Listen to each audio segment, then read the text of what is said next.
Sean todos bienvenidos. Mi nombre es George Chancay, periodista e investigador de Ariel 360. En esta ocasión abordaremos uno de los acontecimientos internacionales más debatidos de los últimos años, el conflicto entre Estados Unidos, Israel e Irán en 2026. Un enfrentamiento que ha generado controversias sobre la legalidad de las intervenciones militares, los derechos humanos y el equilibrio geopolítico mundial.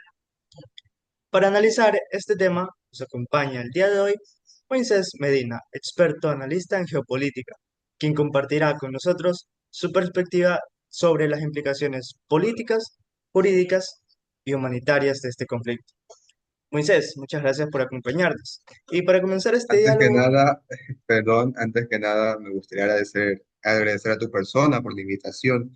Es un honor para mí participar en este tipo de espacios, porque cuando hablamos de un conflicto de esta magnitud, es importante recordar que ningún acontecimiento ocurre de forma aislada. Detrás de cada decisión militar existen antecedentes, tanto históricos como intereses geopolíticos y consideraciones jurídicas que vale la pena analizar para comprender el panorama completo de esta situación. y claro, recordándonos que este conflicto no es de ahora, sino que se remonta a la Revolución Islámica ya de mucho tiempo atrás, ¿no? Entonces, para comenzar este diálogo, como te iba diciendo, nos gustaría que te presentaras ante nuestra audiencia, algo breve, contarnos sobre tu trayectoria profesional y tu área de especialización. Bueno, como ya mencionaste, soy especialista en geopolítica. También tengo estudios en derechos internacionales humanitarios y eh, análisis geopolítico de conflictos contemporáneos. Mi trabajo se ha centrado en el estudio de la política exterior, la seguridad internacional y la resolución de conflictos y el impacto que las decisiones de los estados tienen sobre el orden mundial y la población civil. Me he percatado a lo largo de mi trayectoria de que, mediante distintas investigaciones, que los principales conflictos de Medio Oriente es el funcionamiento de los conflictos, de los organismos internacionales, el uso de la fuerza en el derecho internacional y la evolución de las relaciones entre las grandes potencias, porque como ya sabemos, Medio Oriente es una región bastante conflictiva e inestable del mundo, pero de igual forma tiene rutas de comercio, de recursos y alianzas militares muy importantes para la política y para el mundo en general actualmente. Pero asimismo he participado como analista en espacios académicos y de divulgación, donde ha abordado temas relacionados con la geopolítica, la seguridad internacional y los derechos humanos. Pero considero que mi especialidad en cuanto a estos tipos de temas es precisamente los conflictos en Medio Oriente, porque paradójicamente es fascinante cómo una zona puede ser tan conflictiva y al mismo tiempo ser tan delicada e importante para toda la humanidad. Pues en Claro, esta entrevista procuraré ofrecer un análisis basado en lo que conozco, en contextos históricos, y trataré de no extenderme demasiado, porque como ya es de conocer, este tema es muy extenso. muy extenso, correcto. No, importante, muy importante trayectoria, ¿no? Bueno, me gustaría que empezáramos con la entrevista para no alargarnos mucho más. Esta entrevista consta de tres bloques. El primer bloque, el político y geopolítico. Dentro de este bloque hablaremos sobre, bueno, política y geopolítica, ¿no? Obviamente.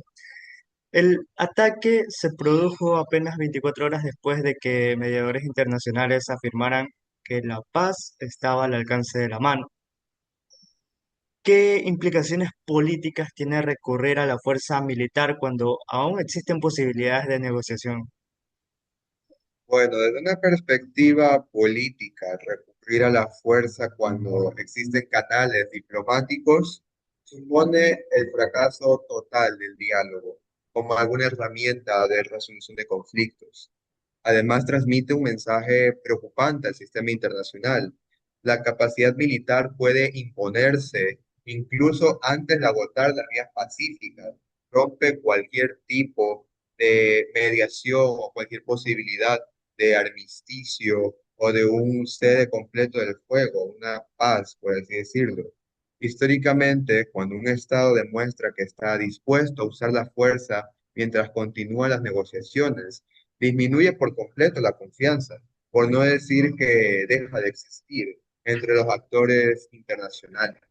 Otros países pueden concluir que negociar carece de sentido. Y si en cualquier momento la otra parte puede optar por las armas, ¿por qué habría una necesidad de dialogar o de conversar diplomáticamente?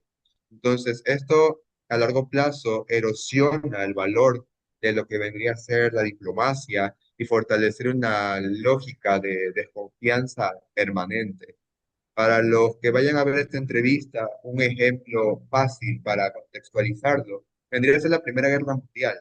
Pues en la Primera Guerra Mundial, antes de esta, ya existían todo este tipo de tensiones que existen hoy en día.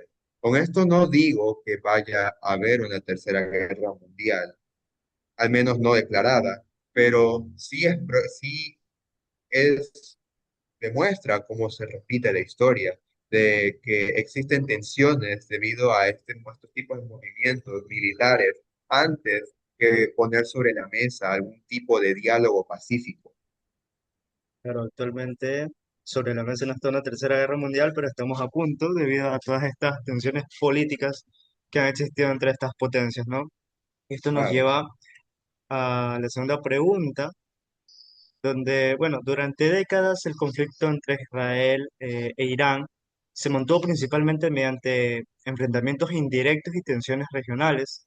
Por una parte, uno se le robaba al otro algún aliado estratégico y así se mantenían, ¿no? Pero ¿cómo cambia el equilibrio geopolítico de Oriente Medio cuando esta rivalidad se transforma en una guerra abierta, como ya la hemos conocido a día de hoy, ¿no?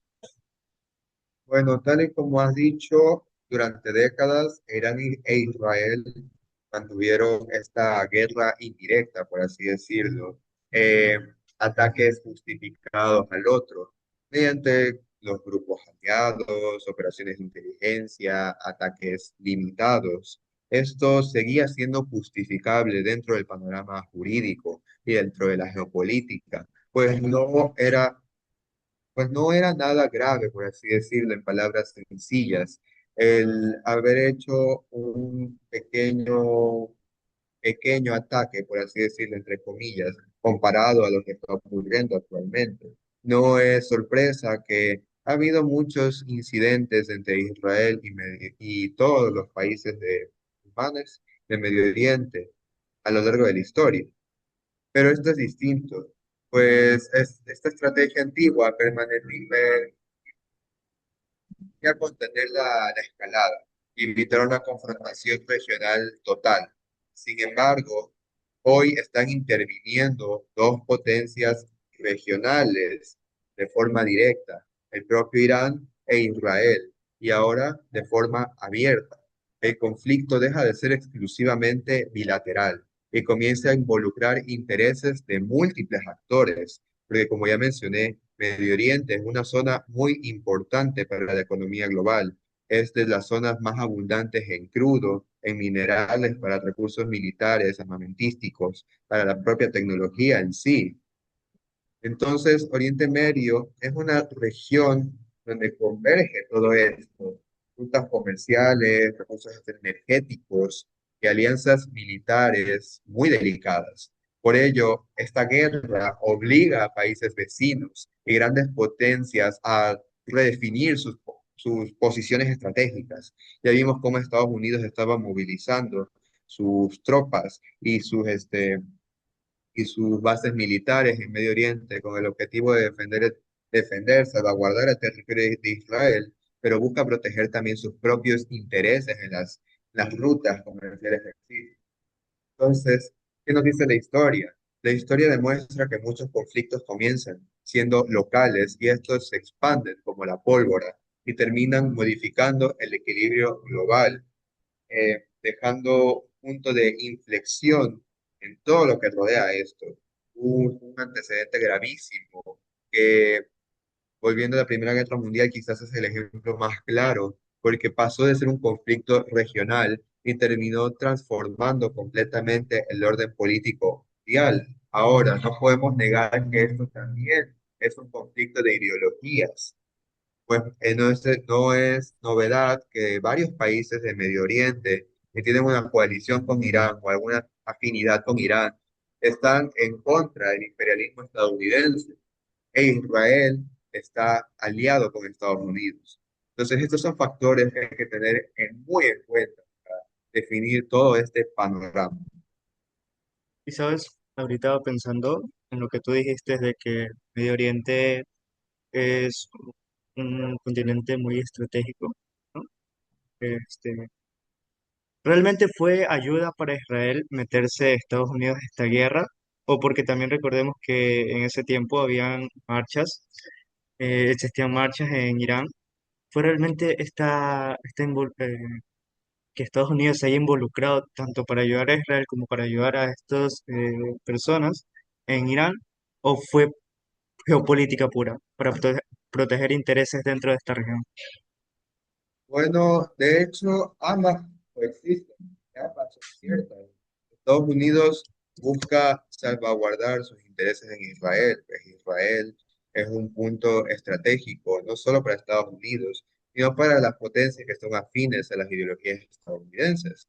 Entonces, salvaguardar a Israel, apoyarlo en esta guerra, es una declaración política del actual mandatario, el presidente Trump. Entonces, ¿qué dice el presidente Trump en sus discursos? Busca salvaguardar la política estadounidense y de igual forma fortalecer su ideología y su potencia global. Pero de igual forma busca proteger sus intereses de Irán, como ya te mencioné, ambas pueden coexistir, porque a lo largo de la historia contemporánea, no es necesario remontarnos hace 40 años, por ejemplo, en esta última década, no, hasta la década pasada, existieron múltiples percances entre Irán y Estados Unidos, el ascenso de los talibanes, las teocracias en Medio Oriente. Entonces, nada de esto le conviene a Estados Unidos, claramente, pues no son potencias o gobernantes, por así decirlo, que son afines al imperialismo estadounidense o a la ideología que éste maneja. Entonces, Estados Unidos, yo considero que más allá de solo proteger las rutas comerciales o sus bases militares o al propio Israel, busca una expansión ideológica, algo que en parte ya se está viendo al ver como varios países del Medio Oriente no buscan meterse en el conflicto o algunos están mostrando una especie de cambio de ideología, una transición o mostrando un cambio, una afinidad pasándose más al bando de Estados Unidos. Rectifico la palabra de continente, es región, región geográfica, pequeña confusión. Bueno, y más allá de todo esto, ¿no? Hablemos un poco sobre las pérdidas humanas. Esta guerra podría generar consecuencias políticas que perduren durante bastantes años, pero ¿cuál crees que será el impacto más importante de este conflicto entre las relaciones internacionales del futuro? Mm, Es una pregunta bastante interesante, porque, bueno, en la guerra claramente no podemos defender los derechos humanos. Y en una guerra abierta tampoco podemos decir que haya muchos factores jurídicos que podamos rescatar, pues esta es una de las mayores paradojas de las relaciones internacionales, porque en determinadas circunstancias el uso de fuerza puede impedir atrocidades mayores. Sin embargo, cuando esa misma intervención genera un elevado número de víctimas civiles, por los múltiples atentados que han habido, como bombardeos de escuelas y hospitales de ambos lados, cada aclarar, aparece una contradicción moral evidente. Defender los derechos humanos mediante acciones que también vulneran esos mismos derechos obliga a preguntarnos si los medios utilizados son coherentes con el objetivo defendido. Y los estados deben asumir esta responsabilidad tanto jurídica como ética porque esto implica que los hechos que investigarlos, hay que investigarlos. Hay que reconocer los errores cuando existan. Esto es algo que no ha sido ausente en los diálogos, tanto de ambos gobernantes, incluso con el asesinato de que vendría a ser el mandatario de Irán. Claro, Entonces, reparar las víctimas en la medida de lo posible y revisar sus procedimientos militares para evitar que situaciones similares vuelvan a repetirse, no solo es necesario, es fundamental, es inherente de todos estos conflictos. La protección de la población civil no debe verse como una obligación secundaria. Entonces, ¿esto qué perpetúa para el futuro? ¿Qué va a acontecer? Pues la paz no puede depender únicamente del equilibrio militar, sino de instituciones internacionales capaces de generar confianza entre estados, pero de igual forma capaces de controlar estas situaciones. Pues a pesar de que existan medios para realizar todas estas cosas que existen actualmente y evitarlas, muchas veces no son suficientes. Pues con que alguna potencia, por así decirlo, el Consejo de Seguridad de la ONU, que esté en contra, puede bloquear por completo cualquier intento de avance. Entonces necesitamos mejorar todos estos medios, estos recursos, todos estos aspectos. Hay que mejorar la ética, meditar en la ética de nuestros gobernantes. Y de igual forma, necesitamos plantearnos qué conflictos escalan y con qué interés detrás se están efectuando. No sé si con esto te respondí a tu pregunta, pero y lo que quiero claro, decir en síntesis es de que necesitamos mejores medios, mejores vías jurídicas para controlar todo esto, pues esto no se puede permitir, esto es insólito y lastimosamente los organismos están de manos atadas. ¿no? Nada más que decir porque tu respuesta ha sido muy clara, muy precisa, muy concisa, muy explicativa, de hecho. Y ya con esto cerraremos este bloque para conducirnos al siguiente, que de hecho ya aquí hablamos un poco más sobre la legalidad y legalidad internacional respecto a este conflicto, ¿no? Sabemos que Estados Unidos apeló al derecho de autodefensa contemplado en la Carta de las Naciones Unidas para justificar su participación. ¿Consideras que este argumento es suficiente y es válido para legitimar legalmente la operación? ¿Y por qué?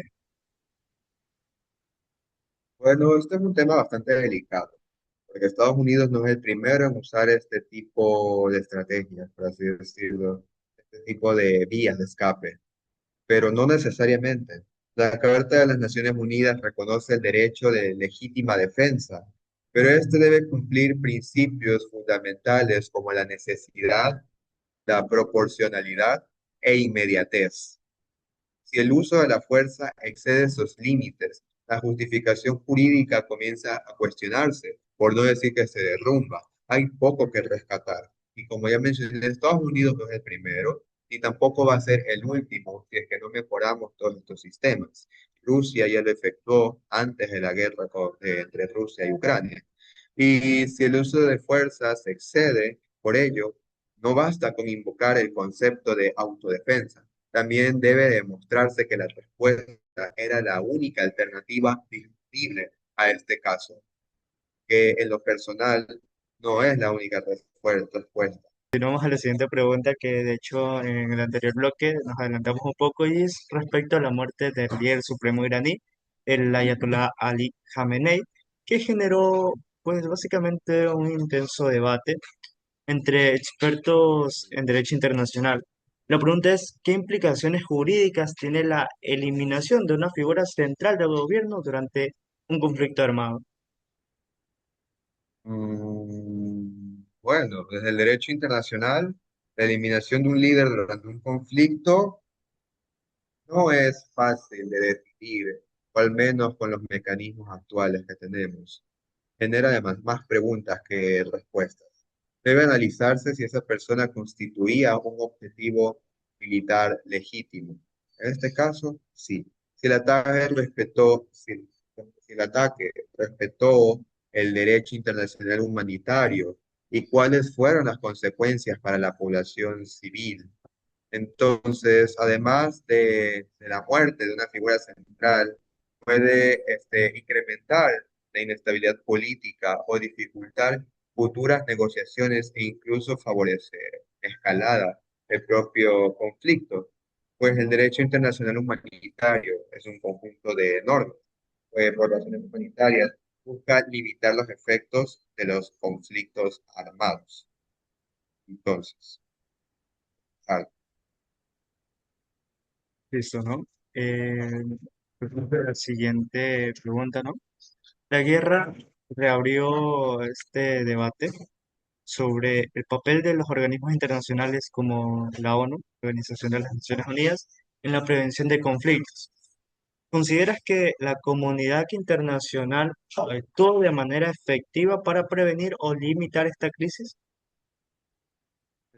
bueno, este tema de la ONU es bastante debatido y de igual forma muy cuestionado, pero es que a veces es mucho la falta de el contexto detrás de lo que vendrían a ser los organismos internacionales. No es como que tengan algún poder directo sobre este tipo de conflictos. La ONU sigue siendo el principal espacio de diálogo internacional, queramos o no, pero su capacidad de actuación depende de la voluntad política de los Estados miembros, sobre todo del Consejo de Seguridad, pues como ya mencioné, cuando existen intereses contrapuestos entre las grandes potencias que conforman este consejo, puede ser bloqueado cualquier intento de mediación. Ya vimos cómo Estados Unidos, con el simple hecho de emitir un voto negativo, puede bloquear cualquier vía, cualquier mecanismo, cualquier proceso por parte de la ONU. Entonces, el principal limitante de la ONU es el propio Consejo de Seguridad, porque es innegable que a pesar de la diversidad de posiciones políticas que poseen los miembros del Consejo, aún existen intereses y los líderes siempre van a preservar sus intereses, sobre todo si tiene que ver con Medio Oriente o con la política internacional. Entonces, más que una falta de instrumentos jurídicos, muchas veces el problema radica en la dificultad para alcanzar consensos políticos totales, porque de nada sirve que que el 99% de todos los países estén de acuerdo con emitir alguna vía de cesar la guerra en Medio Oriente si es que algún país como China, Rusia o Estados Unidos se oponen. Correcto. Y por último, bueno, en un principio decíamos que sobre la mesa no estaba puesta una tercera guerra mundial directa, pero lo que sí está puesto sobre la mesa es la discusión sobre los límites del uso de la fuerza entre estados. ¿Dónde consideras que debe establecerse la línea entre la legítima defensa y una agencia militar? Bueno, bajo mi experiencia, no es que debería limitarse, sino que ya está limitada. Sin embargo, los propios organismos no las protegen, no las observan, por así decirlo, no las hacen valer. Pues la línea debe establecerse bajo tres criterios. Tiene que existir una amenaza real para el conflicto, para justificarlo, por así decirlo, por parte de algunos de los países involucrados. Debe tener una proporcionalidad de la respuesta y debe haber la protección civil, la protección de la población.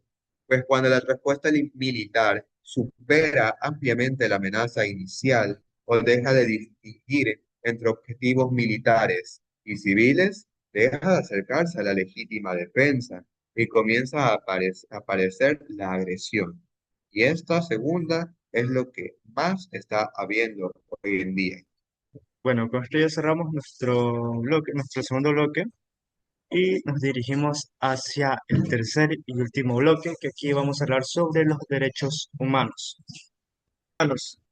Dentro de este bloque sabemos que uno de los episodios más impactantes de la guerra fue el bombardeo de una escuela de niñas en una región de Irak, donde murieron decenas de menores.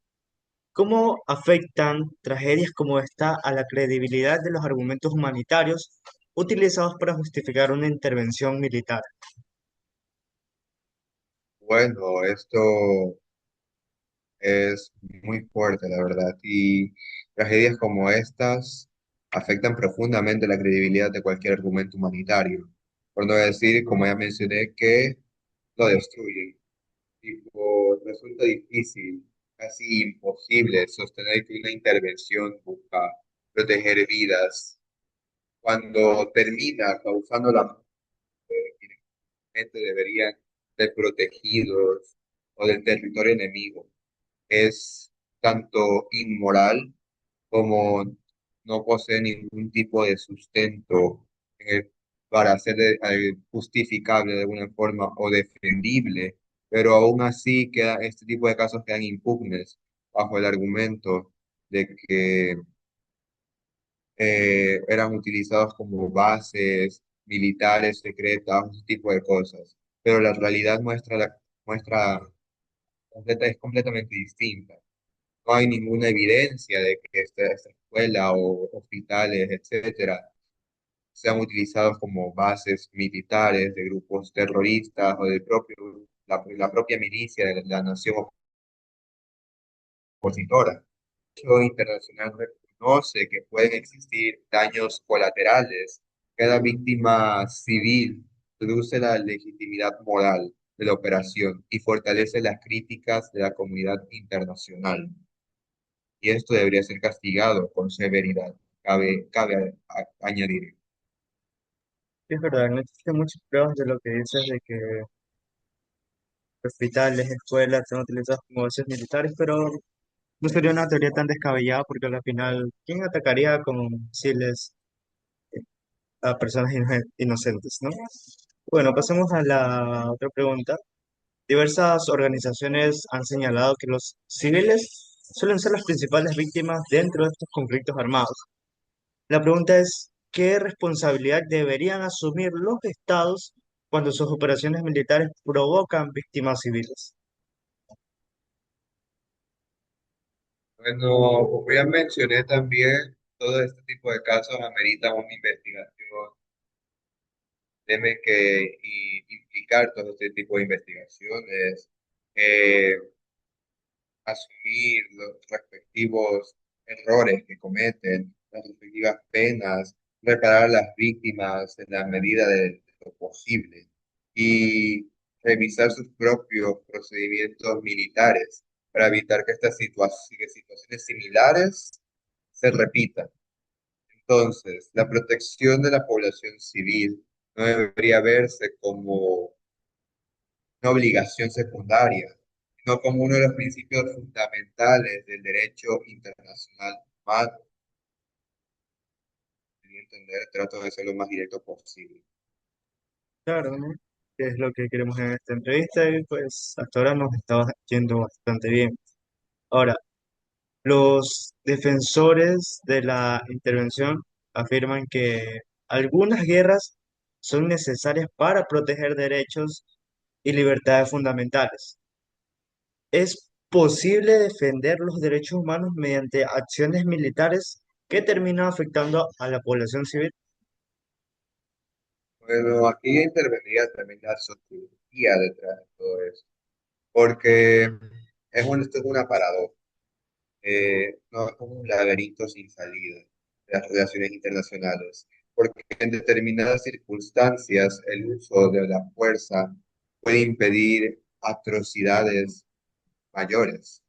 Sin embargo, cuando esa misma intervención genera un elevado número de víctimas civiles, aparece una contradicción moral evidente. Pues decir que defienden los derechos humanos mediante acciones que los vulneran obliga a preguntarnos si los medios utilizados son coherentes con el objetivo perseguido. Pues aunque podamos decir que Irán ha cometido varios crímenes de lesa humanidad contra su propia población o ha cohibido de los derechos humanos a mujeres, grupos minoritarios, etcétera. No podemos justificar el uso de fuerza desmedido por ese tipo de temas, sobre todo teniendo en cuenta que detrás de cada bombardeo hay un interés detrás, tanto económico, político e ideológico.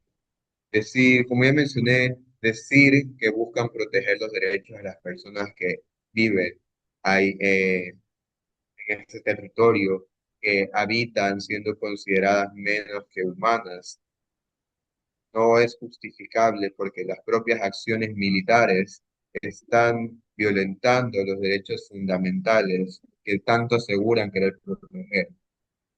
Por ello, cualquier intervención debe- militar debería considerarse como un último recurso y no la primera opción. Claro, ¿no? Muy bien, la opinión pública continúa dividida. Recordemos que esta intervención generó grandes controversias, ¿no? Entonces continúa dividida entre quienes consideran la ofensiva como una liberación humanitaria, quienes la ven como una estrategia de poder. Y después de analizar todos estos hechos, se inclina más por la idea de una liberación humanitaria o por la de un control geopolítico.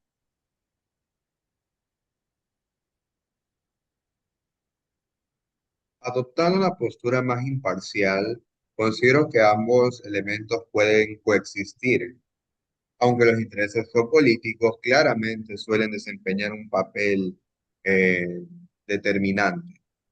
A lo largo de la historia, otra vez me voy a poner histórico, a lo largo de la historia, las grandes potencias han recurrido con frecuencia a discursos humanitarios para legitimar intervenciones que también respondían a intereses estratégicos, económicos o de seguridad, como podrían ser las propias guerras de los imperialistas europeos, eh, a guerras más antiguas de la época clásica, de la época romana, griega. Y considero que si algo he aprendido es que siempre los gobernantes van a buscar una excusa para usar la fuerza en caso de tener algún interés que choca con los de otros.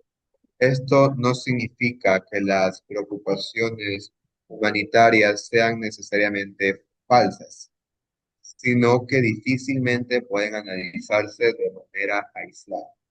Personalmente no considero que sea una liberación, pero es necesario reconocer que en la política internacional las decisiones suelen surgir de una combinación de principios, intereses nacionales y cálculos estratégicos. Y finalmente, después ya de haber analizado todos estos aspectos, tanto políticos, legales y humanitarios de este conflicto, ¿qué lección considera que debería aprender la comunidad internacional para evitar que situaciones similares vuelvan a repetirse? Teniendo en cuenta que la comunidad internacional, sobre todo los representantes, son bastante herméticos, cuanto menos. La principal lección es que la paz no puede depender únicamente del equilibrio militar, sino de instituciones internacionales capaces de generar confianza entre los estados.